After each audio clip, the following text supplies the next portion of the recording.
Students, Assalamu alaikum. The topic we will cover during today's lecture is modeling web applications. Basically जो आज का lecture है वो previous lecture की continuation है. प्रीवियस लेक्चर में हमने मॉडलिंग वेब एप्लीकेशन का जो टॉपिक है वो स्टार्ट किया था. इसमें सबसे पहले हमने देखा कि सिस्टम मॉडलिंग है क्या. सिस्टम मॉडलिंग बेसिकली सिस्टम को ग्राफिकल नोटेशंस की मदद से प्रेजेंट करना है. जो बेसिक ऑब्जेक्टिव होता है सिस्टम मॉडलिंग का वो सिस्टम की कम्प्लेक्सिटी को रिड्यूस करना ताकि जो डेवलपर्स हैं वो सिस्टम को बेहतर तरीके से अंडरस्टैंड कर सकें. तो इसके अलावा जो डिज़ाइन डिसीजंस हम लेते हैं हम उन्हें डॉक्यूमेंट कर लेते हैं और इसी तरह से हमें सिस्टम मॉडलिंग जो है वो फैसिलिटेट करती है कम्युनिकेशन बिटवीन सॉफ्टवेयर इंजीनियर्स. हमने प्रीवियस लेक्चर में ही डिफरेंट डायमेंशंस डिस्कस की मॉडलिंग की कि हमें किन किन स्टेजेस पे जो है वो मॉडलिंग की ज़रूरत पड़ती है. इसमें जो मॉडल हमने सबसे पहले डिस्कस किया वो था रिक्वायरमेंट मॉडलिंग. बेसिकली हम जो सिस्टम की फंक्शनल रिक्वायरमेंट्स हैं हम उन्हें मॉडल करते हैं. इसके लिए हमने जो डायग्राम्स UML डायग्राम्स यूज़ की वो यूज़ केस डायग्राम और activity diagram. Basically UML diagram जो है वो कन्वेंशनल जो डेस्कटॉप एप्लीकेशंस हैं उन्हें मॉडल करने का एक टूल है. UML जो है वो सपोर्ट करती है वेब एप्लीकेशन मॉडलिंग को भी, लेकिन कुछ सिनेरियोज ऐसे होते हैं कि हमें कुछ एडिशनल कंस्ट्रक्ट्स या एलिमेंट्स की ज़रूरत पड़ती है जिन्हें हम मर्ज करते हैं UML डायग्राम के साथ. इसी तरह की एक स्पेसिफिकेशन जैसे हमने लास्ट लेक्चर में डिस्कस किया था वो UWE UML based web engineering है. बेसिकली UWE जो है वो एक्सटेंशन है UML की और इसमें वेब एप्लीकेशन मॉडलिंग से रिलेटेड एलिमेंट्स हैं जिन्हें हम यूज़ करते हैं UML नोटेशंस के साथ. तो इस तरह से हम ज़्यादा बेहतर तरीके से मॉडल कर सकते हैं वेब एप्लीकेशंस को. जब हमने यूज़ केस डायग्राम डिस्कस की तो इसमें हमने दो स्टीरियोटाइप नोटेशंस जिनमें ब्राउजिंग और प्रोसेसिंग की नोटेशंस हैं वो उन्हें हमने इंक्लूड किया यूज़ केस डायग्राम में. इसी तरह से जब हमने एक्टिविटी डायग्राम डिस्कस की तो इसमें हमने जो एलिमेंट्स हमें UWE प्रोवाइड करता है उन्हें भी हमने इंक्लूड किया. प्रीवियस लेक्चर में ही हमने देखा कि हमें वेब एप्लीकेशन को मॉडल करने के लिए जो बेसिक मॉडल्स हैं उनमें रिक्वायरमेंट मॉडलिंग जिसे हम प्रीवियस लेक्चर में डिटेल में डिस्कस कर चुके हैं, कंटेंट मॉडलिंग, नेविगेशन मॉडलिंग और प्रेजेंटेशन मॉडलिंग. तो ये बेसिक मॉडल्स हैं जो कि जिन्हें हम वेब एप्लीकेशंस के लिए मॉडल करते हैं. इसके अलावा भी दीगर मॉडल्स हैं जैसे सीक्वेंस डायग्राम्स हैं. आप ये टॉपिक्स जो हैं वो सॉफ्टवेयर इंजीनियरिंग के कोर्स में पढ़ चुके हैं. अब ये डायग्राम्स जो हैं वो उसी तरह से यूज़ होती हैं वेब एप्लीकेशन मॉडलिंग में भी. तो हमने वो मॉडल्स जो हैं वो स्किप किए हैं और जस्ट वही मॉडल जो है हम डिस्कस करेंगे जो कि स्पेसिफिक हैं टू वेब एप्लीकेशंस. तो आइए हम स्टार्ट करते हैं कंटेंट मॉडलिंग से. The information provided by a web application is one of the most important factors for the success of the application. हम पहले भी लेक्चर्स में जो डिस्कस कर चुके हैं कि जो वेब एप्लीकेशन के कंटेंट्स होते हैं वो एक की बिल्डिंग ब्लॉक होते हैं वेब एप्लीकेशन का. तो हमने जो है कंटेंट्स को मॉडल करना है. Content modelling aims at modelling the information requirements of a web application. Basically हम जो इन्फॉर्मेशन हमें वेब एप्लीकेशन पे रखनी होती है, हम उसके स्ट्रक्चरल एंड बिहेवियरल एस्पेक्ट्स जो हैं उन्हें मॉडल करते हैं। और इसमें हम जो नेविगेशनल इन्फॉर्मेशन होती है उसे हम कंटेंट मॉडलिंग में इग्नोर करते हैं, क्योंकि इसके लिए हम एक और मॉडल जो कि नेविगेशन मॉडल है उसे हम आज के लेक्चर में डिस्कस करेंगे, वहाँ पे इंक्लूड करते हैं। तो जो कंटेंट्स होते हैं एक वेब के, उसमें हमने नेविगेशनल इन्फॉर्मेशन को छोड़ के जो बाकी कंटेंट्स हैं उन्हें हमने मॉडल करना है। जो की मॉडल्स यूज़ होते हैं उसमें क्लास डायग्राम है to model the structural aspects of information, और इसी तरह से स्टेट मशीन डायग्राम है to model behavioural aspects of information. जैसे कि प्रीवियस स्लाइड में हमने देखा कि हमें वेब एप्लीकेशन के जो कंटेंट्स हैं उनके स्ट्रक्चरल और बिहेवियरल जो एस्पेक्ट्स हैं उन्हें मॉडल करना है। तो जो क्लास डायग्राम है वो यूज़ होती है स्ट्रक्चरल एस्पेक्ट्स ऑफ इंफॉर्मेशन को मॉडल करने के लिए, और स्टेट मशीन डायग्राम जो है वो बिहेवियरल एस्पेक्ट्स जो हैं इंफॉर्मेशन के उन्हें मॉडल करने के लिए यूज़ होती है। तो हम स्टार्ट करते हैं क्लास डायग्राम से। Class diagram describes the structure of a system by systems classes, class attributes, operations और methods and relationship among objects. तो बेसिकली जब हमने एक वेब एप्लीकेशन को डेवलप करना है तो हम डेवलपमेंट के दौरान या इम्प्लीमेंटेशन के दौरान जो क्लासेस बनाएंगे, हमने उन क्लासेस को मॉडल करना है क्लास डायग्राम में। तो बेसिकली जैसे कि हम पहले जानते हैं कि जो UML है वो ऑब्जेक्ट ओरिएंटेड डेवलपमेंट को सपोर्ट करती है, तो और ऑब्जेक्ट ओरिएंटेड डेवलपमेंट में हम क्लासेस के थ्रू इम्प्लीमेंटेशन करते हैं। तो आप जो क्लास डायग्राम है बेसिकली वो क्लासेस को रिप्रेजेंट करने के लिए यूज़ होती है। आइए अब हम देखते हैं कि क्लास डायग्राम बनाने के लिए हमें जो बेसिक एलिमेंट्स चाहिए वो कौन कौन से हैं। सबसे पहला जो एलिमेंट है वो क्लास है। Class is represented by a rectangle with 3 compartments, number 1 name, attributes and methods. तो हम एक क्लास को एक रेक्टेंगल से डिनोट करते हैं, और उस रेक्टेंगल में हमारे पास 3 उसके पार्ट्स होते हैं। जो फर्स्ट पार्ट होता है वो हमारे पास क्लास नेम होता है, सेकंड पार्ट जो है वो हमारे पास एट्रीब्यूट्स हैं, और थर्ड पार्ट जो है वो हमारे पास मेथड्स हैं। आइए हम देखते हैं कि हम एक क्लास में एट्रीब्यूट्स को कैसे ऐड कर सकते हैं।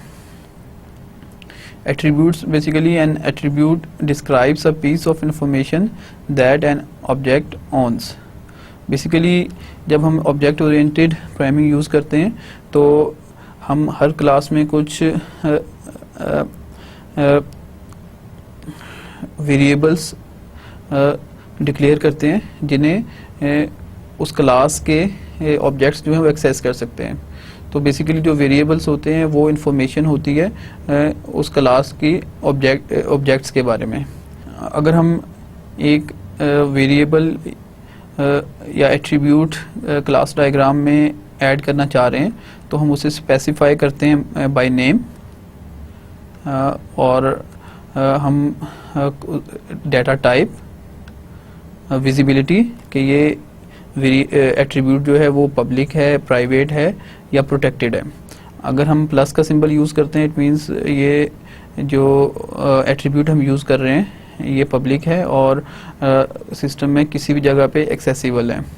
इसी तरह से अगर जब हम माइनस का सिंबल यूज़ करते हैं तो वो प्राइवेट को डिनोट करता है। इट मीन्स कि जस्ट इसी क्लास के जो एट्रीब्यूट ऑब्जेक्ट्स हैं वो इस एट्रीब्यूट को एक्सेस कर सकते हैं। और इसी तरह से जो हैश सिंबल है वो प्रोटेक्टेड एट्रीब्यूट्स को डिनोट करता है। इसी तरह से हम डिफ़ॉल्ट वैल्यू भी असाइन कर सकते हैं। जो सिंटैक्स है एक एट्रीब्यूट को क्लास में ऐड करने का, विजिबिलिटी लिखते हैं हम सबसे पहले कि वो पब्लिक है, प्राइवेट है, प्रोटेक्टेड है। फिर हम उस एट्रीब्यूट का name colon type is equal to default value. इसी तरह से अगर हमने कोई कंस्ट्रेंट ऐड करनी हो उस एट्रीब्यूट की वैल्यू के ऊपर तो वो भी हम मेंशन कर देते हैं। तो आप एग्जांपल देखिए, इस लाइन पे आप देखेंगे हमने प्लस यानी एक पब्लिक एट्रीब्यूट जो है वो डिक्लेयर किया है। उसका नेम जो है हमने नेम रखा है और उसकी जो टाइप है वो स्ट्रिंग है और इसे जो इनिशियल वैल्यू हमने असाइन की है वो अली है और इस पे जो हमने कंस्ट्रेंट लगाई है वो मैक्सिमम 25 कैरेक्टर्स। तो इस तरह से आप देखें कि हमने एक एट्रीब्यूट जो है वो डिक्लेयर किया है। जैसा कि हमने लास्ट लेक्चर में एक एग्जांपल सिस्टम जो है उसके लिए रिक्वायरमेंट मॉडलिंग की थी। वो सिस्टम बेसिकली जो है वो ऑनलाइन वीडियो शेयरिंग सिस्टम था, जिसमें हमने जो कुछ बेसिक फंक्शंस थे कि एक यूज़र जो है उस वेब एप्लीकेशन पे आके वीडियोस सर्च कर सकता है और वीडियोस को वॉच कर सकता है। अगर यूज़र वीडियोस अपलोड करना चाहता है तो उसे सिस्टम के साथ रजिस्टर होना पड़ता है। तो इस तरह से जो सिस्टम है हमें जो बेसिक फंक्शन प्रोवाइड कर रहा था वो सर्च अ वीडियो, इसी तरह से रजिस्टर और लॉगिन और अपलोड। तो ये बेसिक फंक्शंस थे, हमने डिटेल में डिस्कस किए थे लास्ट क्लास में। अब इसमें अगर हम यूज़र्स की क्लास बनाएं जो कि यूज़र्स से रिलेटेड जो इन्फॉर्मेशन है उसे कीप करेगी और प्लस जो ऑपरेशंस या मेथड्स होंगे उन्हें इंक्लूड करेगी यूज़र्स की क्लास।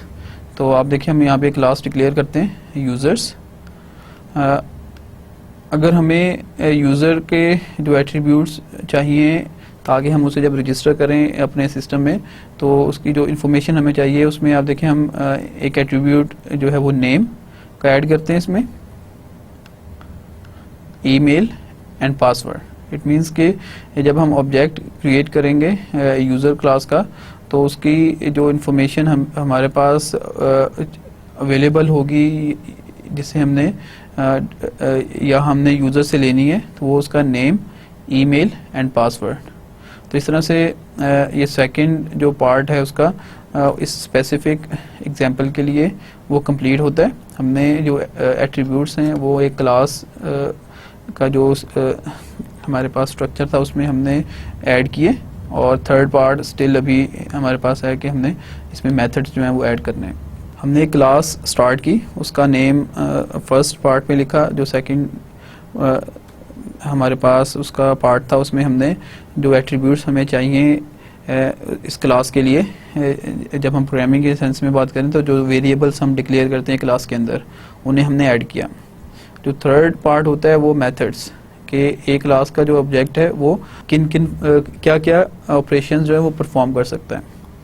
अगर हम मेथड्स देखें तो बेसिकली मेथड्स जो हैं वो बिहेवियर्स को डिस्प्ले करते हैं, थिंग्स ऑब्जेक्ट्स कैन डू और can be done with them.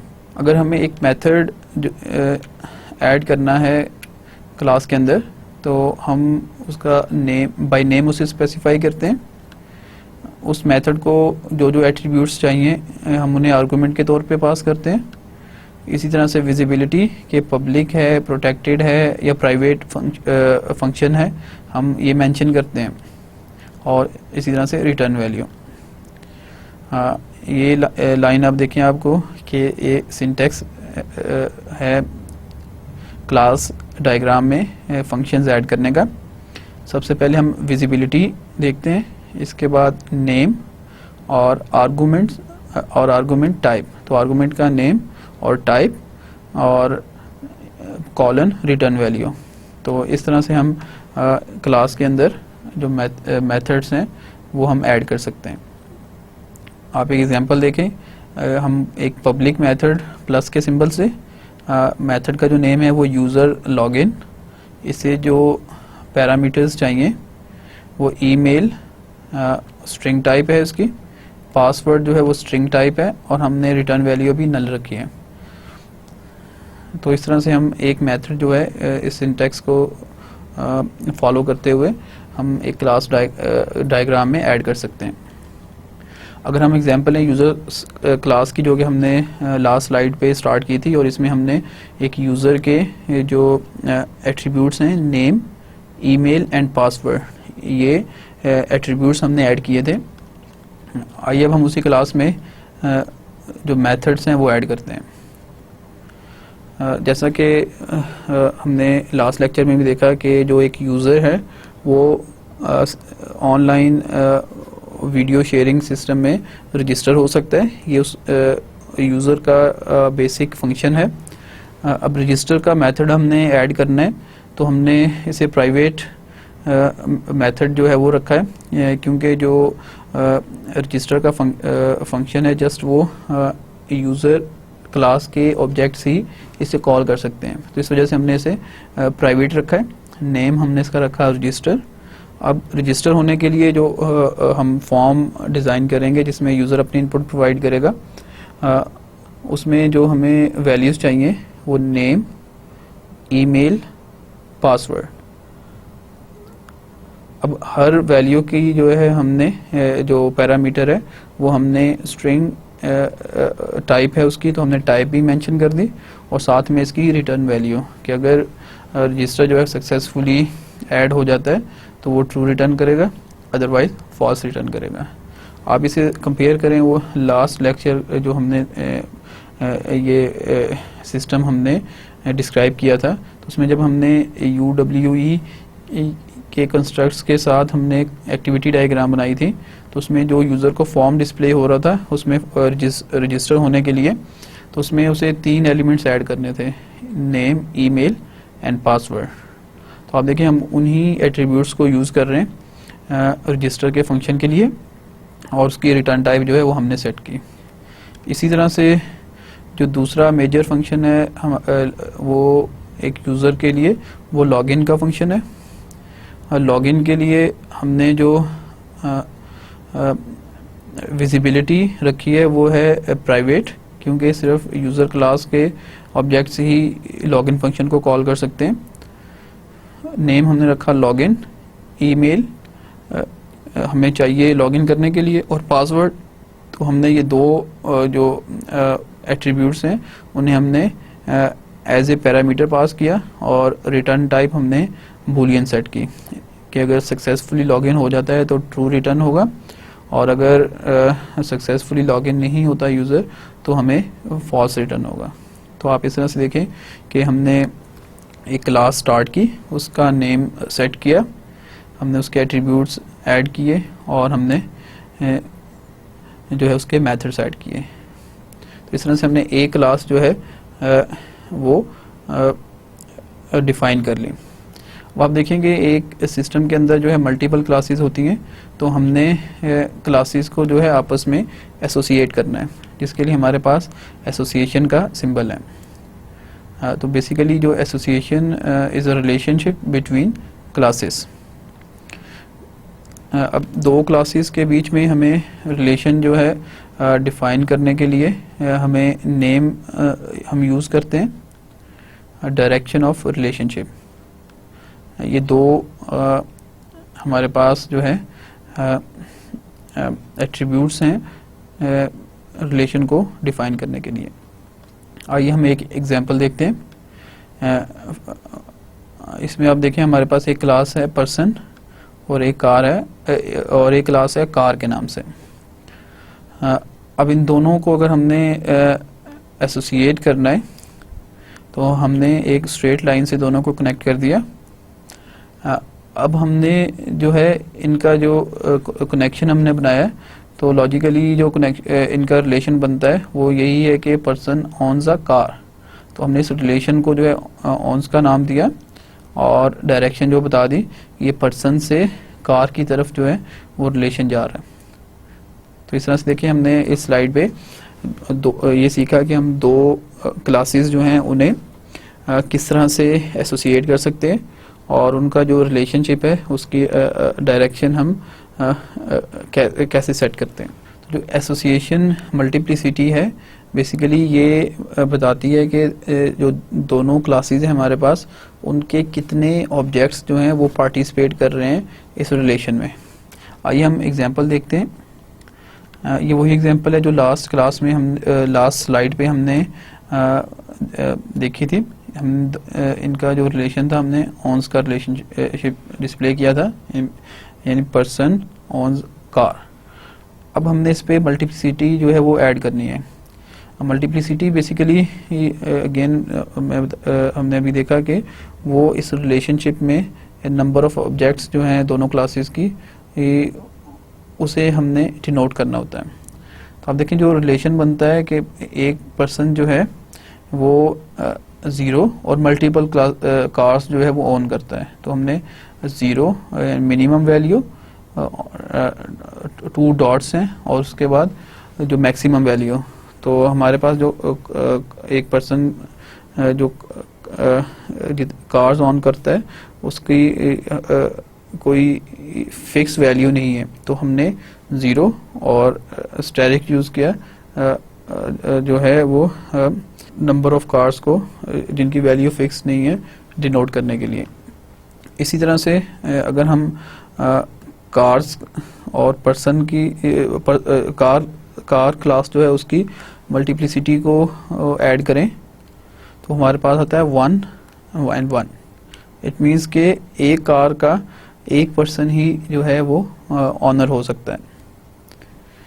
तो इस तरह से आप देखेंगे जो एसोसिएशन मल्टीप्लिसिटी है वो जो रिलेशनशिप है दो क्लासेस का उसके नंबर ऑफ ऑब्जेक्ट्स जो पार्टिसिपेट करते हैं उस रिलेशनशिप में उन्हें जो है वो डिनोट करती हैं। नेक्स्ट एलिमेंट हमारे पास जो है वो एग्रीगेशन रिलेशन है। समटाइम्स ऐसा होता है कि दो क्लासेस जब आपस में रिलेट होती हैं तो एक क्लास के जो एट्रीब्यूट्स और मेथड्स हैं उसका कुछ वो एट्रीब्यूट्स और मेथड्स जो हैं वो दूसरी क्लास में भी शामिल होते हैं और दूसरी क्लास उन एट्रीब्यूट्स एंड मेथड्स के अलावा कुछ एक्स्ट्रा एलिमेंट्स और मेथड्स भी कीप करती है। अगर हम इसे प्रोग्रामिंग की सेंस में देखें तो जब इनहेरिटेंस हम यूज़ करते हैं तो एक क्लास के जो मेथड्स और वेरिएबल्स हैं तो जो उस चाइल्ड क्लास होती है वो उन्हें इनहेरिट करती है और उसमें अपने जो एट्रीब्यूट्स और फंक्शंस हैं उन्हें ऐड करवाती है।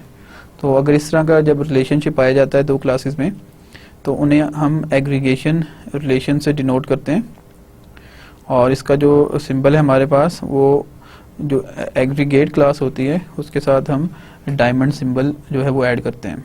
आप इस एग्जांपल में देखें कि टीम और प्लेयर जो है दो क्लासेस हैं और जो प्लेयर है वो टीम क्लास के एट्रीब्यूट्स और फंक्शन को इनहेरिट करता है और प्लस अपने जो फंक्शंस हैं वो उसमें ऐड करता है। आप इस एग्जांपल में देखें कि हमने जो एग्रीगेट क्लास है टीम उसके साथ जो है डायमंड सिंबल यूज़ किया है और इसी तरह से हमने मल्टीप्लिसिटी भी जो है वो ऐड की है इसमें, जिसमें आप देखेंगे एक टीम जो है उसमें 9 प्लेयर्स होते हैं लेकिन एक प्लेयर या तो टीम में शामिल होगा किसी टीम में या ज़्यादा से ज़्यादा किसी एक टीम में हो सकता है। एग्रीगेशन रिलेशन के बाद जो नेक्स्ट हमारे पास रिलेशन है वो कंपोजिशन है। कंपोजिशन जो है वो रिलेशन स्ट्रिक्ट एग्रीगेशन है। एग्रीगेशन जब हम करते हैं तो उसमें बेसिकली हम ये अज्यूम करते हैं कि जो एग्रीगेट क्लास है उसके अलावा अगर वो एग्जिस्ट नहीं करती तो जो दूसरी क्लास है वो एग्जिस्ट करेगी। लेकिन अगर कोई सिनेरियो हमारे पास ऐसा हो कि अगर एग्रीगेट जो क्लास है वो एग्जिस्ट ना करे तो जो चाइल्ड क्लास है वो भी एग्जिस्ट ना करे, तो इस तरह का जो रिलेशन होता है हम उसे कंपोजिशन का नाम देते हैं। आप एग्जांपल देखेंगे जो फर्स्ट डायग्राम है इसमें हमने प्रीवियस एग्जांपल को लिया है जो कि एग्रीगेशन की एग्जांपल थी। इस एग्जांपल में आप देखेंगे हमारे पास एक क्लास है बुक के नाम से और सेकंड क्लास है चैप्टर के नाम से। अगर बुक एग्जिस्ट करती है तो चैप्टर्स भी एग्जिस्ट करेंगे, लेकिन अगर बुक एग्जिस्ट नहीं करती तो चैप्टर भी जो है वो एग्जिस्ट नहीं करेंगे। तो बेसिकली ये रिलेशन है इन दोनों क्लासेस के बीच में। तो इस रिलेशन में अगर हमारे पास बुक की क्लास नहीं होगी तो हमें जो चैप्टर की क्लास है वो भी नहीं चाहिए होगी। तो जो कंपोजिशन का सिंबल है हमारे पास वो देखें डायमंड सिंबल ही यूज़ किया हुआ है, लेकिन ये फेल्ड है। तो अगर वो कंपोजिशन को डिनोट करना चाह रहे हैं तो फेल्ड डायमंड सिंबल से हम डिनोट कर सकते हैं। इस तरह से आप देखें कि हमने जो बेसिक एलिमेंट्स हैं क्लास डायग्राम के वो हमने डिस्कस किए, जिसमें हमने देखा कि हम एक क्लास को रेक्टेंगल से डिनोट करते हैं और फिर उस क्लास में हम जो 3 पार्ट्स हैं, number 1 name of the class, number 2 attributes of the class and number 3 methods of the class, वो हम ऐड करते हैं। हमने उसका सिंटैक्स देखा जो क्लास डायग्राम में मोस्ट कॉमनली यूज़ होता है। हमने एट्रीब्यूट्स ऐड करने का तरीका देखा, हमने जो है फंक्शंस या मेथड्स ऐड करने का तरीका देखा। इसके बाद हमने 2 क्लासेस को एसोसिएट करने के लिए एसोसिएशन का जो सिंबल है वो देखा। इसी तरह से फिर हमने जो है मल्टीप्लिसिटी ऑफ एसोसिएशन वो ऐड किया, और इसके अलावा जो है एग्रीगेशन और कंपोजिशन, ये बेसिक सिंबल्स हमने प्रीवियस स्लाइड्स पे देखे। आइए अब हम वीडियो शेयरिंग की जो क्लास है उसके लिए हम क्लास डायग्राम जो है वो प्रिपेयर करते हैं। देखिए सबसे पहले हमारे पास एक क्लास है वीडियो शेयरिंग, और इस पे हमने एक प्राइवेट एट्रीब्यूट ऐड किया है इंट्रोडक्शन के नाम से, और ये स्ट्रिंग टाइप है। तो बेसिकली ये जब जो वीडियो शेयरिंग की क्लास है हमारे पास जो हमारा वेब एप्लीकेशन का होम पेज है उसे डिनोट कर रही है। अब ये थोड़ा सा डिफरेंस आता है UML डायग्राम जब हम प्रिपेयर करते हैं डेस्कटॉप एप्लीकेशन के लिए। अभी हमारा जो टारगेट सिस्टम है वो एक वेब एप्लीकेशन है और हम उसके कंटेंट्स को मॉडल कर रहे हैं। तो हमने जो होम पेज है उसके ऊपर कंटेंट्स ऐड करने, इस वजह से हमने इंट्रोडक्शन का जो है वो स्ट्रिंग टाइप का वेरिएबल जो है वो डिक्लेयर किया है। हमारे पास जो सेकंड क्लास है जो हमने प्रीवियस स्लाइड्स पे भी देखी यूज़र्स के नाम से, और इसके जो एट्रीब्यूट्स हमें चाहिए वो नेम, ईमेल एंड पासवर्ड है, और जो फंक्शंस हैं वो रजिस्टर और लॉगिन। हमने सिंप्लीफाइड वर्जन यहाँ पे लिखा है फंक्शन का, और उसके जो पैरामीटर्स हैं और रिटर्न वैल्यू हमने इग्नोर किए, जस्ट ताकि जो स्ट्रक्चर है क्लास डायग्राम का वो इजी टू रीड हो। लेकिन अगर आप प्रॉपर वे में क्लास डायग्राम बनाना चाह रहे हैं तो आपको जो एलिमेंट्स हैं इसके जो पैरामीटर्स हैं और रिटर्न वैल्यू है वो ऐड करनी पड़ेगी। अब इन दोनों क्लासेस की अगर हम रिलेशन देखें तो अगर वो हमारे पास वीडियो शेयरिंग का सिस्टम एग्जिस्ट करता है तो तब जो है वो यूज़र्स भी उसके साथ ऐड हो सकते हैं। इस वजह से हमने जो है कंपोजिशन का रिलेशन रखा है।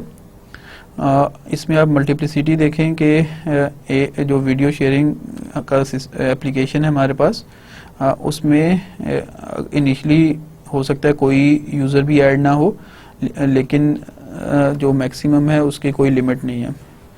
लेकिन जो यूज़र वीडियो शेयरिंग की क्लास को यूज़ कर रहा है तो वो उसके लिए जो चॉइस है वो 1 and 1 कि वो जस्ट एक ही जो क्लास है उसे एप्लीकेशन को as a single user access कर सकता है। इसी तरह से जो थर्ड क्लास हमारे पास बनती है वो वीडियोस की है कि जिसके बारे में हमें इंफॉर्मेशन कीप करनी है अपनी वेब एप्लीकेशन में। आप देखेंगे अगर यूज़र्स और वीडियो क्लास का जो रिलेशन बनता है हमारे पास, अब वीडियो जो है वो उसी टाइम पे हमारे पास जो ऐड होगी सिस्टम में जब कोई यूज़र पहले से एग्जिस्ट करता होगा, कोई रजिस्टर्ड यूज़र ही अपलोड करेगा वीडियो को। तो आप इसमें देखें कि हमारे पास जो रजिस्टर्ड यूज़र्स हैं, रिलेशनशिप अगेन यहाँ पे कंपोजिशन का हमने ड्रॉ किया है। इसमें आप देखें कि हमने जो मल्टीप्लिसिटी दिखाई है वो इस तरह से है कि एक यूज़र जो रजिस्टर्ड यूज़र है, हो सकता है वो कोई भी वीडियो अपलोड ना करे, और अगेन उसके पास चॉइस है कि वो मल्टीपल वीडियोस अपलोड कर सकता है, लेकिन एक वीडियो जो है उसे एक ही यूज़र ने ऐड किया होता है। इसी तरह से जो दूसरा रिलेशन हमने इन दोनों क्लासेस के बीच में नोट किया है वो एक कॉमन अनरजिस्टर्ड यूज़र है। तो अनरजिस्टर्ड यूज़र जो है वो उसके जो फंक्शंस हमारे पास हैं वो सर्च और अपलोड के आप वीडियो के डायग्राम में देखेंगे वीडियो को अपलोड किया जा सकता है पब्लिक, और सर्च जो है वो पब्लिक हमारे पास फंक्शंस हैं वीडियो क्लास के। तो यूज़र क्लास का जो ऑब्जेक्ट है वो इन फंक्शंस को भी कॉल कर सकता है। तो एक यूज़र जो है वो कोई वीडियो सर्च ना करें, और पॉसिबल है कि वो मल्टीपल वीडियोस जो हैं वो सर्च करें। इसी तरह से कोई वीडियो ऐसी भी हो सकती है जिसे किसी यूज़र ने सर्च नहीं किया, और ऐसी भी हो सकती है कि जिसे बहुत सारे यूज़र जो हैं वो सर्च करते हैं। तो इस तरह से आप इस स्लाइड पे देखेंगे हमने एक सिंप्लीफाइड फॉर्म में हमने एक क्लास डायग्राम जो है वो अपने एग्जाम्पल सिस्टम के लिए ड्रॉ किए। इसी तरह से हम एक सिस्टम जो कि बुक हम फॉलो कर रहे हैं वेब इंजीनियरिंग की, उसमें बुक के ऑथर ने डिस्कस किया है, हम उसकी यूज़ केस डायग्राम देखते हैं ताकि हमें अंदाज़ा हो सके कि इस सिस्टम की जो बेसिक रिक्वायरमेंट्स हैं वो क्या हैं। बेसिकली ये सिस्टम जो है वो एक कॉन्फ्रेंस पेपर सबमिशन सिस्टम है। हम इसकी यूज़ केस डायग्राम देखते हैं। इसमें देखिए हमारे पास यूज़र है जनरलाइज्ड फॉर्म में, और इसकी स्पेशलाइज्ड फॉर्म में हमारे पास ऑथर, रिव्यूअर और पीसी चेयर, ये 3 यूज़र्स हैं। ये जो फंक्शन परफॉर्म कर सकते हैं, हमारे पास एक ऑथर जो है वो रजिस्टर हो सकता है सिस्टम के साथ, और लॉगिन करने के बाद पेपर सबमिट कर सकता है। तो ये बेसिक फंक्शन है एक ऑथर के। इसी तरह से जो रिव्यूअर है हमारे पास, वो रजिस्टर होके लॉगिन हो सकता है, और इसने जो है पेपर्स को रिव्यू करना है, और उसे जो है वो प्रेफरेंसेस सेट करनी है उस पेपर के लिए। तो ये रिव्यू प्रोसेस में एंटर हो सकता है, प्रेफरेंसेस सेट कर सकता है, और जो पेपर्स एक्सेप्ट या रिजेक्ट हुए हैं उन्हें उनकी लिस्ट को व्यू कर सकता है। फिर हमारे पास जो पीसी चेयर है, उसने जो है हर पेपर को रिव्यूअर्स असाइन करने हैं जो कि उस पेपर को रिव्यू करेंगे, और रिव्यू प्रोसेस जो है उसे वो एंड कर सकता है। जब डेडलाइन गुजर जाती है तो जो पीसी चेयर है वो रिव्यू प्रोसेस को एंड कर देगा, और इसी तरह से जो है हमारे पास जो सबमिटेड पेपर हैं उन्हें जस्ट पीसी चेयर ही जो है ब्राउज करके देख सकता है। तो ये ओवरऑल सिस्टम का जो है रिक्वायरमेंट डायग्राम या यूज़ केस डायग्राम है। अगर इस डायग्राम की आप क्लास डायग्राम देखें तो इसमें सबसे पहले जो है कॉन्फ्रेंस की क्लास है, और उससे रिलेटेड जो वेरिएबल्स और मेथड्स हैं वो ऐड किए गए। इसी तरह से हमारे पास सब्जेक्ट की क्लास है। तो एक कॉन्फ्रेंस जो है उसमें मल्टीपल सब्जेक्ट्स से हो सकते हैं, और एक सब्जेक्ट जो है वो किसी एक कॉन्फ्रेंस में ही होगा। इसी तरह से आप यूज़र्स की क्लास देखें तो एक यूज़र जो है वो एक कॉन्फ्रेंस में पार्टिसिपेट करता है, और एक कॉन्फ्रेंस में मल्टीपल यूज़र्स जो हैं वो पार्टिसिपेट करते हैं। फिर पेपर देखें आप पेपर और कॉन्फ्रेंस क्लास जो है उसका रिलेशनशिप अगर आप देखें तो पेपर उसी टाइम पे एग्जिस्ट करेगा जब कॉन्फ्रेंस की क्लास जो है वो एग्जिस्ट करती है। तो इस वजह से हमने इसे कंपोजिशन के रिलेशन से जो डिनोट किया है। फिर आप देखें हमारे पास एक रिव्यू की क्लास है। रिव्यू हमेशा किसी पेपर का ही होता है, अगर पेपर नहीं है तो रिव्यू भी नहीं होगा। तो अगेन आप पेपर और रिव्यू की जो क्लास है उसमें जो है कंपोजिशन का रिलेशन जो है वो शो किया गया है। अब यूज़र और पेपर्स की क्लास अगर देखें आप, तो यूज़र्स हमारे पास मल्टीपल टाइप्स के थे। ऑथर जो है वो पेपर सबमिट करता है और मल्टीपल पेपर सबमिट कर सकता है, लेकिन इसी तरह से एक पेपर में मल्टीपल ऑथर्स जो हैं वो भी हो सकते हैं। और जो रिव्यूअर है, अब देखें एक पेपर को 0 और 3 मैक्सिमम 3 रिव्यूअर्स असाइन हो सकते हैं। तो जब पेपर सबमिट होता है तो उस टाइम पे उसे कोई रिव्यूअर असाइन नहीं होता, लेकिन जब मैक्सिमम उसे 3 रिव्यूअर्स जो हैं वो असाइन होंगे जो कि उस पेपर को रिव्यू करेंगे। तो इस तरह से आप देखें कि जो कॉन्फ्रेंस पेपर सबमिशन सिस्टम है उसका एक ओवरऑल जो एक सिंप्लीफाइड क्लास डायग्राम है वो इस स्लाइड पे बनी हुई है। आप बुक का जो चैप्टर नंबर 3 है उसमें आप डिटेल में इसे एक केस स्टडी के तौर पे स्टडी कर सकते हैं। जो नेक्स्ट डायग्राम, जैसा हमने पहले बताया कि जो कंटेंट है उसके जो स्ट्रक्चरल बिहेवियर है उसे क्लास डायग्राम के थ्रू हम मॉडल करते हैं, और जो उसका डायनेमिक या बिहेवियरल व्यू है उसे हम स्टेट मशीन डायग्राम्स के थ्रू जो है वो मॉडल करते हैं। For dynamic web applications they depict important states and events of objects and how objects behave in response to an event transitions. तो बेसिकली जो स्टेट मशीन डायग्राम है, एक ऑब्जेक्ट जिसकी मल्टीपल स्टेट्स हों तो उन स्टेट्स को डिनोट करने के लिए यूज़ होती है। It show the life cycle of an object used only for state dependent objects. तो हमारे पास सिर्फ वो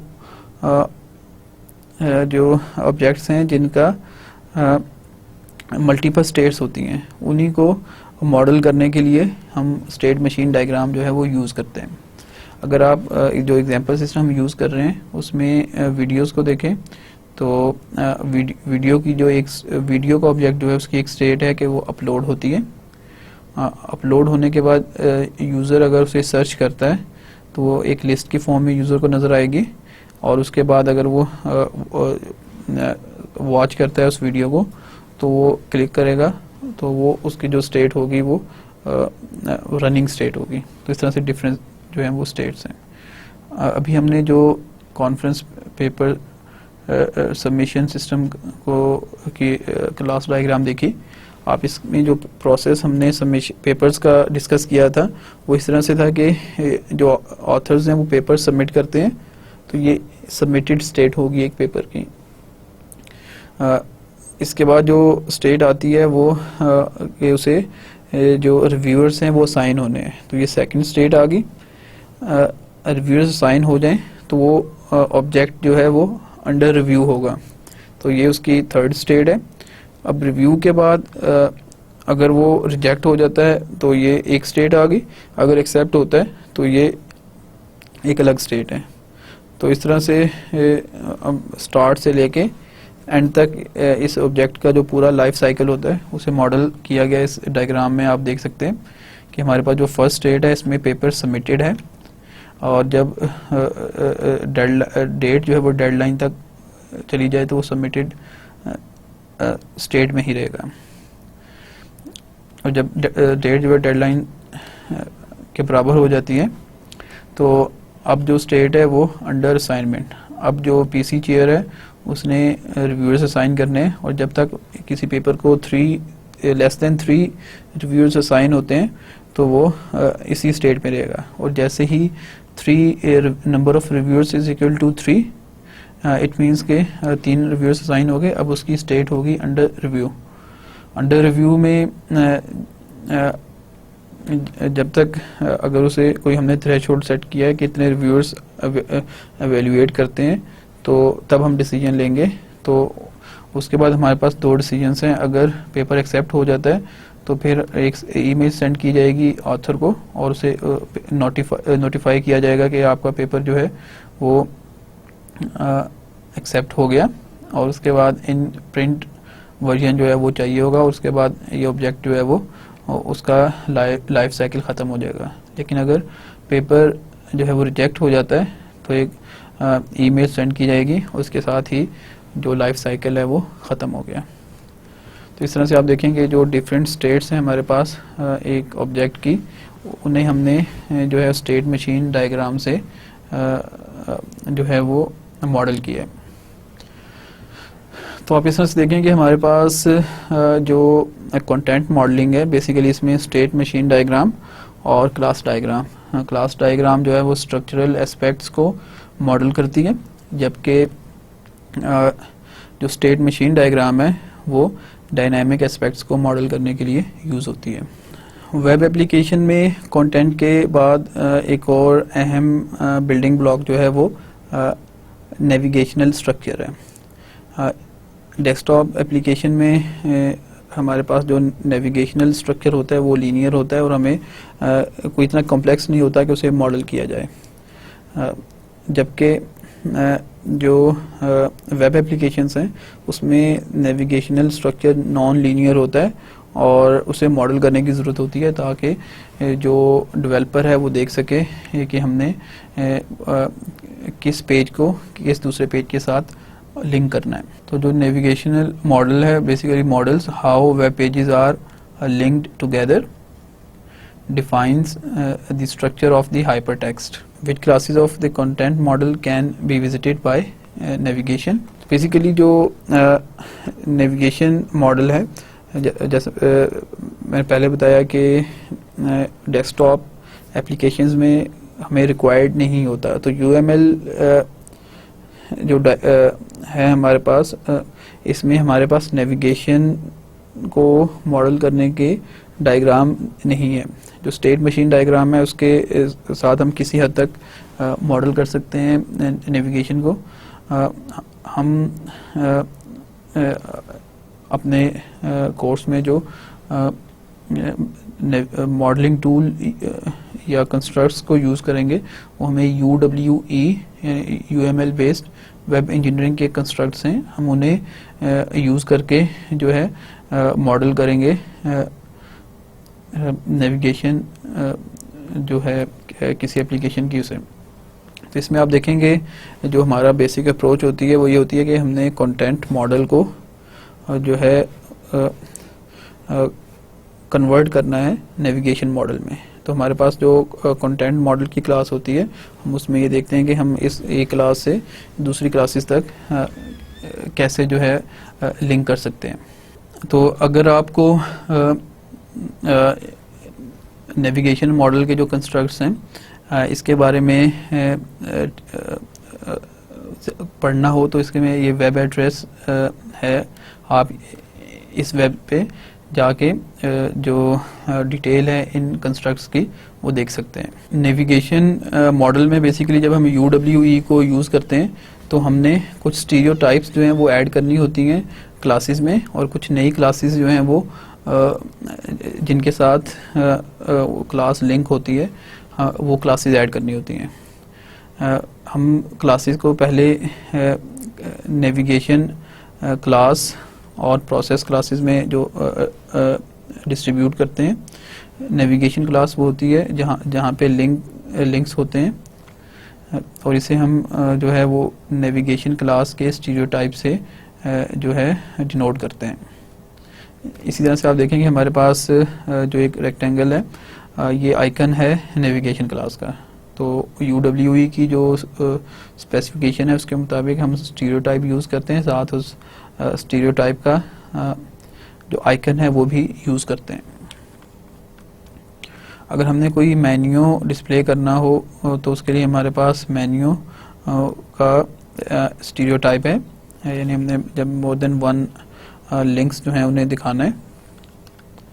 इसी तरह से समटाइम्स हमें जो आउटपुट है वो इंडेक्स लिस्ट की फॉर्म में दिखानी पड़ती है। तो इस तरह की जो रिलेशन होता है उसे या क्लास होती है जहाँ पे कोई लिस्ट हमें दिखानी है, उसके लिए हम इंडेक्स का स्टीरियोटाइप यूज़ करते हैं। अगर हमें डेटाबेस में से कोई डाटा फेच करना है, रीड करना है, तो हमें उस क्लास को जो है वो क्यूरी का नाम या स्टीरियोटाइप ऐड करना पड़ेगा। इसी तरह से हमारे पास प्रोसेस क्लास होती है। एक हमने सबसे पहले नेविगेशन क्लास देखा जहाँ से हमने मूव करते हैं दूसरी क्लासेस की तरफ, और प्रोसेस क्लास वो होती है जिसने कुछ प्रोसेसिंग परफॉर्म करनी होती है। इसी तरह से प्रोसेस लिंक होता है हमारे पास। जब हम एक नोड से दूसरी नोड पे जाते हैं तो जस्ट अगर हमने नेविगेशन करनी है तो उसे हम नेविगेशन लिंक का नाम देते हैं, और अगर हमने दूसरी नोड पे जाके कोई प्रोसेसिंग भी होनी है तो उसे हम प्रोसेस लिंक का नाम देते हैं। और इसी तरह से अगर हम किसी एक्सटर्नल नोड को कनेक्ट करना चाह रहे हैं तो उसके लिए हमारे पास एक्सटर्नल लिंक होता है, जिसका आइकन भी आप देख सकते हैं। तो आइए हम ऑनलाइन वीडियो शेयरिंग का जो हमारे पास सिस्टम है, हम उसका एक स्ट्रक्चर देखते हैं कि हमें नेविगेशन स्ट्रक्चर चाहिए क्या। हमारे पास होम पेज है, होम पेज पे हम एक लिंक देना चाह रहे हैं कि यूज़र उस पर क्लिक करे तो उसके पास वीडियोस की एक लिस्ट आ जाए। तो जो पहला लिंक हमें चाहिए वो वीडियो लिस्ट का है। जो सेकंड लिंक हमें चाहिए वो कि हम यूज़र क्लिक करे तो उसके बाद सर्च का जो नोड है उसे जो है वो लिंक करना है। इसी तरह से अपलोड वीडियो जो है उसे लिंक करने के लिए भी हमें जो है एक लिंक चाहिए होम पेज के ऊपर। तो ये मेन लिंक्स हैं जो कि होम पेज पे होंगे। अब अपलोड का जो नोड है, इस पे हमारे पास जो है वो रजिस्टर और लॉगिन कि जब यूज़र क्लिक करता है अपलोड पे तो उसे दो ऑप्शंस मिले कि वो या तो हमारे अगर एक नया यूज़र है तो वो रजिस्टर हो, क्योंकि हमने ये डिसाइड किया था कि बग़ैर रजिस्टर हुए यूज़र जो है वो अपलोड नहीं कर सकता। और अगर वो रजिस्टर्ड यूज़र नहीं है, अगर ऑलरेडी रजिस्टर्ड है तो उसने लॉगिन करना है, और लॉगिन करने के बाद उसके पास अपलोड का फंक्शन होगा। तो इस तरह से ये लिंक्स हैं हमें। तो आप देखें हमें होम पेज पे 3 लिंक्स चाहिए। इसके बाद जब हमारे पास अपलोड वीडियो का जो पेज है या नोड है उस पे हमें 2 लिंक्स चाहिए, रजिस्टर और लॉगिन। और जब लॉगिन होके जो है अपलोड के पेज पे हमने ट्रांसफ़र होना है। तो इस तरह से देखिए हमारे पास जो फर्स्ट क्लास थी क्लास डायग्राम में वो थी वीडियो शेयरिंग। तो वीडियो शेयरिंग की जो क्लास है हमने से अब स्टीरियोटाइप ऐड किया है नेविगेशन क्लास का। इस क्लास में जो है हमने मेन्यू ऐड करना है लिंक्स का, तो उसके लिए हमने मेन्यू का स्टीरियोटाइप जो है वो ऐड किया है, और एक नई क्लास मेन मेन्यू के नाम से हमने ऐड की है। अब आप देखेंगे जो हमने प्रीवियस पेज स्लाइड पे जो स्ट्रक्चर डिफाइन किया था कि हमारे पास जो है एक लिंक होना चाहिए वीडियो लिस्ट का, और जो कि एक लिस्ट की फॉर्म में वीडियोस को डिस्प्ले करेगा। तो जस्ट इस पे कोई प्रोसेसिंग नहीं होगी, हमने जस्ट वीडियोस को लिस्ट की फॉर्म में जो है वो डिस्प्ले करना है। तो हमने इसे नेविगेशन लिंक का नाम दिया है, और जो वीडियो लिस्ट की क्लास हमने ऐड की है उसमें हमने इंडेक्स का जो स्टीरियोटाइप है वो यूज़ किया है। इसके बाद जो मेन मेन्यू है हमारे पास उसमें सेकंड जो लिंक है हमने वो सर्च वीडियो की क्लास को लिंक किया है। बेसिकली जो सर्च वीडियो की नोड है उस पे हमने डेटाबेस में से रिकॉर्ड फैच करना है, तो इस वजह से हमने इसे क्यूरी का जो स्टीरियोटाइप है वो ऐड किया है, और इस लिंक को हमने प्रोसेस लिंक का नाम दिया है। तो आप देखेंगे अब जब मेन्यू से हम सर्च वीडियो पे जाएंगे तो प्रोसेसिंग परफॉर्म होनी है, इस वजह से ये लिंक जो है वो प्रोसेस लिंक है। इसी तरह से आप देखें कि सर्च वीडियो का जब एक्शन परफॉर्म होगा तो एक लिस्ट की फॉर्म में हमें वीडियोस डिस्प्ले होंगी जो कि सर्च होके आएंगी। तो हमने इसे लिंक कर दिया वीडियो लिस्ट की क्लास से। और अगेन ये जो लिंक है वो प्रोसेस लिंक है, क्योंकि ये सिलेक्टेड वीडियोस को ही जो है लिस्ट के फॉर्म में डिस्प्ले करेगा। तो इस तरह से आप देखेंगे हमने जो मेन पेज था वीडियो शेयरिंग का, उस पर हमने एक लिंक मेन्यू ऐड किया, और वो मेन्यू सिर्फ उसी पेज के ऊपर एग्जिस्ट करेगा। अगर ये वीडियो शेयरिंग का पेज नहीं है तो ये मेन मेन्यू का जो पेज है ये भी एग्जिस्ट नहीं करेगा। इस पेज पे हमने 2 लिंक ऐड कर दिए हैं, वीडियो लिस्ट और सर्च वीडियो के साथ। इसी तरह से तो जो थर्ड लिंक चाहिए था हमें वो था कि हम अपलोड वीडियो के पेज पे जाते हैं और इस पर कोई प्रोसेसिंग परफॉर्म नहीं हो रही, जिस वजह से हमने इसे नेविगेशन लिंक का नाम दिया है। और जो नई क्लास हमारे पास आई है वो नेविगेशन क्लास है, क्योंकि यहाँ से हम मज़ीद पेजेस के ऊपर नेविगेट करेंगे। अब जो अपलोड वीडियो का पेज या नोड था उससे हम ट्रांसफ़र होना था हमें रजिस्टर की तरफ। अगर न्यू यूज़र है तो हमने एक प्रोसेस लिंक ऐड किया और एक क्लास ऐड की रजिस्टर की, जिसके हमने प्रोसेस क्लास का नाम दिया है, क्योंकि इस क्लास ने यूज़र को रजिस्टर करना है तो उसने जो है वो प्रोसेसिंग करनी है। जो सेकंड ऑप्शन हमारे पास था वो था यूज़र जो है नेविगेशन क्लास से अपलोड वीडियो की क्लास से जो है लॉगिन कर सकता है। हमने देखा था अपलोड वीडियो का जो पेज था उससे रजिस्टर या लॉगिन। तो लॉगिन करना है, अगेन उसने डेटाबेस को एक्सेस करना है, तो इसके लिए हमने प्रोसेस लिंक का नाम दिया है, और जो क्लास है हमारे पास लॉगिन की उसे हमने प्रोसेस क्लास का नाम दिया है। अब इसके बाद जब लॉगिन कर लेगा तो उसने ट्रांसफ़र होना है अपलोड की नोड पे, जहाँ पे एक्चुअली जाके उसने वीडियो को अपलोड करना है। तो अगेन डेटाबेस के साथ एक्सेस होगी, हमारे पास प्रोसेसिंग इन्वॉल्व है, इस लिंक को हमने प्रोसेस लिंक का नाम दिया है।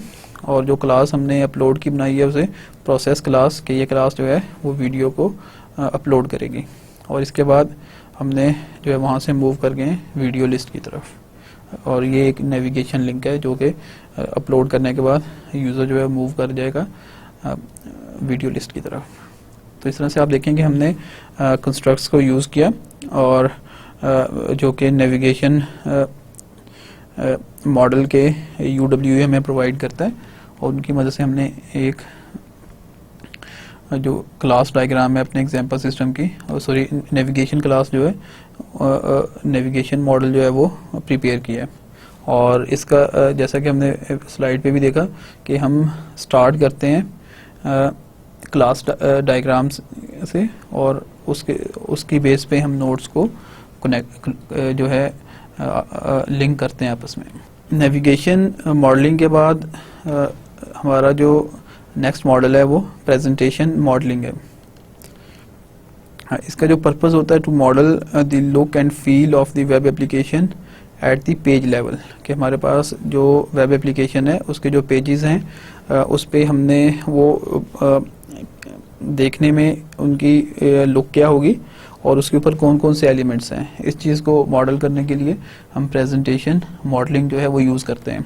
The design should aim for simplicity and self explanation. तो हमने जो पेज डिज़ाइन करना होता है बेसिकली उसे हम सिंपल रखने की कोशिश करते हैं, और वो जो डिज़ाइन है वो सेल्फ एक्सप्लेनेशन हो, कि उसे देख के अंदाज़ा हमें हो जाए कि बेसिकली इस पेज के ऊपर क्या कंटेंट्स जो हैं वो डिस्प्ले हो रहे हैं। Describes presentation structure, composition and design of each page. तो बेसिकली जो प्रेजेंटेशन मॉडल है इसमें जितने भी पेजेस हमारे वेबसाइट के होंगे उस पे हमने जो जो एलिमेंट्स ऐड करने हैं उन्हें हमने मॉडल करना होता है। तो हमारे पास जो लेवल्स हैं एक पेज के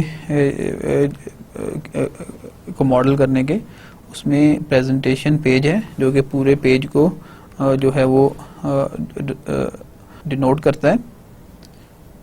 इसी तरह से हमारे पास प्रेजेंटेशन यूनिट है जो कि पेज के किसी एक यूनिट को या फ्रेगमेंट को डिनोट करने के लिए यूज़ होता है। और एक जो हमारे पास यूनिट होता है बेसिकली इसमें हम जो रिलेटेड एलिमेंट्स हैं उन्हें हम ग्रुप करते हैं। और जो थर्ड लेवल है हमारे पास वो प्रेजेंटेशन एलिमेंट है। तो एक प्रेजेंटेशन यूनिट के बीच में हमने जो एलिमेंट्स ऐड करने हैं उन्हें हम प्रेजेंटेशन एलिमेंट कहते हैं। तो इस तरह से देखिए हमारे पास एक पेज है, उस पेज में हमारे पास जो लॉजिकली कितने जो है वो यूनिट्स बनते हैं उन्हें हमने प्रेजेंटेशन यूनिट से डिनोट कर दिया, और हमारे पास जो हर यूनिट के अंदर जो एलिमेंट्स हैं उन्हें हमने प्रेजेंटेशन एलिमेंट के जो से डिनोट किया। तो ये 3 लेवल्स हो गए। अब जो प्रेजेंटेशन एलिमेंट होता है इसमें हमारे पास text, images, button, input fields, text fields, हम ये सारे एलिमेंट्स जो हैं वो स्टीरियोटाइप्स की मदद से ऐड करते हैं। आइए अब हम एक एग्जांपल देखते हैं जिसमें जो यूज़र को रजिस्टर करने के लिए फॉर्म हमने डिस्प्ले करना है, उस फॉर्म का जो पेज है उसका हमने प्रेजेंटेशन मॉडल बनाना है। तो बेसिकली हम जो चाह रहे हैं कि जो पेज हमें नज़र आए उसके पेज के टॉप पे हमारे पास जो है वो हेडर होना चाहिए, जो यूजुअली वेबसाइट्स के अंदर होता है। हेडर के अंदर हमने जो है एक इमेज ऐड करनी है लोगो की, और एक टाइटल जो कि वेब पेज का टाइटल होगा। तो हमारे पास एक सेक्शन जो है या प्रेजेंटेशन यूनिट जो है वो बनता है जिसमें हमने हेडर को जो है ऐड करना है। इसके बाद जो सेकंड यूनिट हमारे पास बनता है वो हमारे पास फॉर्म बनता है, रजिस्ट्रेशन फॉर्म। तो हमने उसे सेकंड प्रेजेंटेशन यूनिट बनाना है। इस यूनिट के अंदर जो एलिमेंट्स होंगे वो फॉर्म फील्ड्स होंगे। जैसा कि हमने ये ज्यूम कर रहे हैं कि हमें नेम, ईमेल, पासवर्ड और एक सबमिट बटन, तो ये बेसिक जो यूनिट्स होंगे उस फॉर्म के, तो वो हमने ऐड करने हैं। तो आइए हम स्टार्ट करते हैं। हमने एक कंटेनर डिफाइन किया पेज लेवल का, जिसका नाम हमने रखा यूज़र रजिस्ट्रेशन पेज। तो बेसिकली ये जो स्टीरियोटाइप है पेज का, ये एक पेज को डिनोट कर रहा है। इस पेज में हमने अब हेडर का जो यूनिट है, प्रेजेंटेशन यूनिट है, हमने उसे ऐड करना है। तो आप देखें कि हमने स्टीरियोटाइप यूज़ किया प्रेजेंटेशन यूनिट, और इस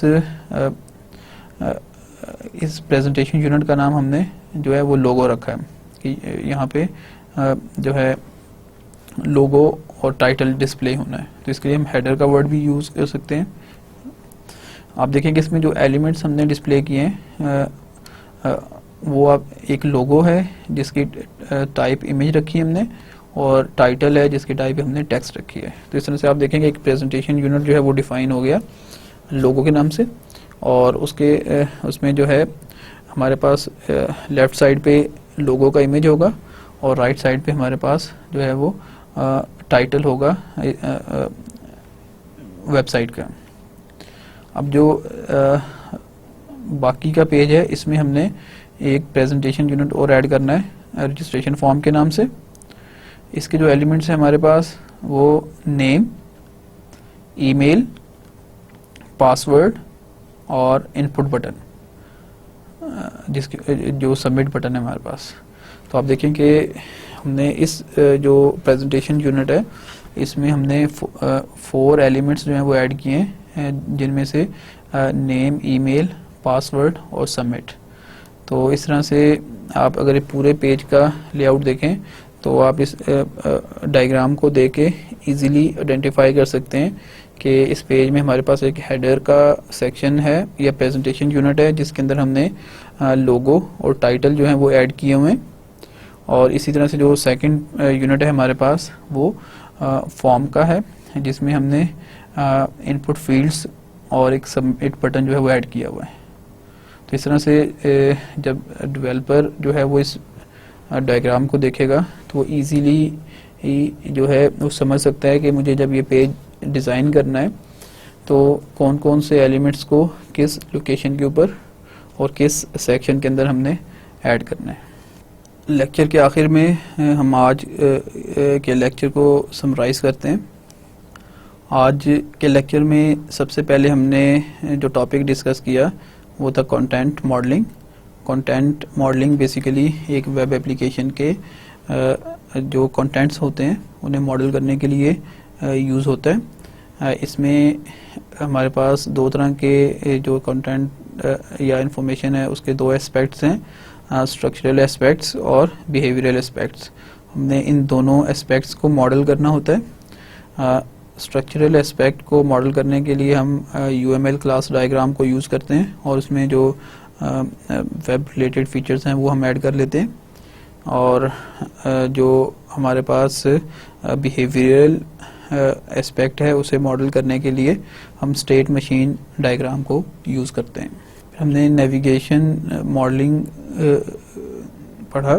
इसमें बेसिकली जो नेविगेशनल स्ट्रक्चर होता है पेजेस का, कि हम किस पेज से किस दूसरे पेज पे हम ट्रांसफ़र हो सकते हैं या एक नोड से हम दूसरे नोड पे जा सकते हैं। तो उससे जो इस स्ट्रक्चर को मॉडल करने के लिए हम नेविगेशन मॉडलिंग जो है वो यूज़ करते हैं। बेसिकली नेविगेशनल मॉडलिंग का जो प्रोसेस होता है वो जो क्लास डायग्राम या कंटेंट मॉडल होता है हमारा, हम उससे स्टार्ट करके उसे कन्वर्ट करते हैं हम नेविगेशन मॉडलिंग में। तो इसमें जो क्लासेस हमारे पास होती हैं उस क्लास से हम किसी दूसरी क्लास तक कैसे लिंक कर सकते हैं, तो ये बेसिक स्ट्रक्चर होता है नेविगेशन मॉडलिंग का। तो इसमें हमारे पास डिफरेंट कंस्ट्रक्ट्स हैं जो कि UWE प्रोवाइड करता है और उसकी बेस के ऊपर हम नेविगेशन मॉडलिंग करते हैं। फिर हमारे पास प्रेजेंटेशन मॉडलिंग था। प्रेजेंटेशन मॉडलिंग में बेसिकली हमने एक पेज का जो लेआउट है उसे मॉडल किया। इसमें हम पेज लेवल के ऊपर जो पेज का जो लेवल है हम स्टीरियोटाइप पेज के साथ डिनोट करते हैं कि एक पेज को डिनोट कर रहे हैं। हर पेज के अंदर जो डिफरेंट फ्रेगमेंट्स हैं हमारे पास, उन्हें डिनोट करने के लिए हम प्रेजेंटेशन यूनिट का स्टीरियोटाइप यूज़ करते हैं। इसी तरह से जब हम हर प्रेजेंटेशन यूनिट के बीच में जो एलिमेंट्स हमने ऐड करने हैं उसके लिए हम जो है एलिमेंट का जो लेवल है, तो इस तरह से हमने पेज स्टार्ट किया, उसके अंदर सेक्शंस आइडेंटिफाई किए और हर सेक्शन के अंदर जो एलिमेंट्स हमें ऐड करने हैं, चाहे वो टेक्स्ट है, बटन्स हैं, इनपुट फील्ड है, इमेजेस हैं, हमने उन्हें डिनोट किया। तो इस तरह से जब एक पेज का स्ट्रक्चर देख के जो डिज़ाइनर है या डेवलपर है वो अंदाज़ा लगा सकता है कि हमें इस पेज पे कौन कौन से एलिमेंट्स जो हैं वो ऐड करने हैं। अगर आप मॉडलिंग से रिलेटेड मज़ीद मटेरियल डिस्कस स्टडी करना चाहें तो उसमें जो वेब इंजीनियरिंग की बुक हम फॉलो कर रहे हैं इसका चैप्टर नंबर 3 है और इसी तरह से समर विली के जो बुक है उसमें उसका चैप्टर नंबर 5 है। तो बेसिकली जो मेन कंटेंट्स हैं वो वेब इंजीनियरिंग के चैप्टर नंबर 3 से आपको मिलेंगे और इसी तरह से UWE की हेल्प के लिए वेबसाइट का लिंक भी दिया हुआ है। आप इसमें देखेंगे हमने जो मॉडलिंग पढ़ी है वेब मॉडलिंग, इसमें बेसिकली जो हमारे जो कंसंट्रेशन थी वो थी उन मॉडल्स की तरफ जो कि UML में नहीं होते। आप लोगों ने सॉफ्टवेयर इंजीनियरिंग के कोर्स में UML पढ़ी हुई है और आप UML के यूज़ करके मॉडलिंग को समझ चुके हैं। तो हमने वेब एप्लीकेशन के उन एस्पेक्ट्स को जिन्हें UML डील नहीं करती, हमने उन्हें डिस्कस किया है प्रीवियस 2 लेक्चर्स में। तो आप इस UWE की जो वेब एड्रेस लिखा हुआ है यहाँ पे ट्यूटोरियल, ऑनलाइन ट्यूटोरियल है, उसमें आप वेब मॉडलिंग के बारे में पढ़ सकते हैं। हम मॉडलिंग के टॉपिक को इस लेक्चर में हम ख़त्म करेंगे। इंशाल्लाह जो नेक्स्ट लेक्चर होगा वो वेब एप्लीकेशन आर्किटेक्चर के ऊपर होगा। तो इसके साथ ही हम आज के लेक्चर को ख़त्म करते हैं। अल्लाह हाफ़िज़।